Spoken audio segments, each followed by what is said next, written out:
بسم الله الرحمن الرحیم ملګرو میر جمشید یم. کله تاسو ګوګل راوړوئ تاسو په هغې کې وګورئ په ټاپ ټرینډ باندې نو په هغې کې راځي ګولډ پرایس ان پاکستان چې یعنی د سونې څه ریټ دی په پاکستان کې. لکه زیاتره خلک چې کوم دی نو دا سرچ کوي چې یاره په پاکستان کې د تولې څومره څه ریټ دی.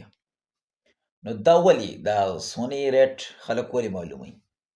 لکه وادونو موسم دی یعنی وادونو سیزن دی او په دې ورځو کې وادونه ډېر زیات وي نو هر سړی چې کوم دی نو د توله ګوري چې یاره دا به په څومره وي.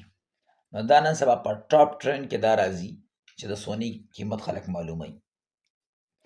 نن سبا لکه واده کول انتهایی مشکل شول د غریب سړي دپاره، انتهایی مشکل شول ځکه چې په 2,74,000 روپۍ باندې یو توله ملاویږي. غریب سړي دپاره انتهایی مشکل دی. د رب ذوالجلال نه دا دعا کوو چې الله تعالی دې زموږ په دې ملک باندې خپل خصوصي رحم وکړي او زموږ د ملک حالات دې بهترین شي ځکه چې په 2,74,000 روپۍ باندې توله سونا دا یو غریب سړي دپاره ډېره زیاته مشکله ده. غریب سړی به پیله یعنی 2,74,000 روپۍ باندې توله به اخلي، سونا به اخلي او هغې نه پس بیا واده سیټینګ خو نور پرېږده.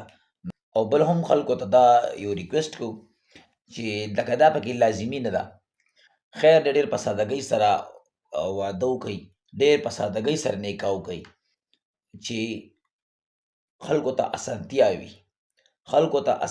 وي، نو ډېر په سادګۍ سره واده کول پکار دي. د غریب سړي دپاره د لور خور واده هم انتهایی مشکله شو ځکه چې د جهیز سامان که تاسو وګورئ هغه هم انتهایی ګران دی.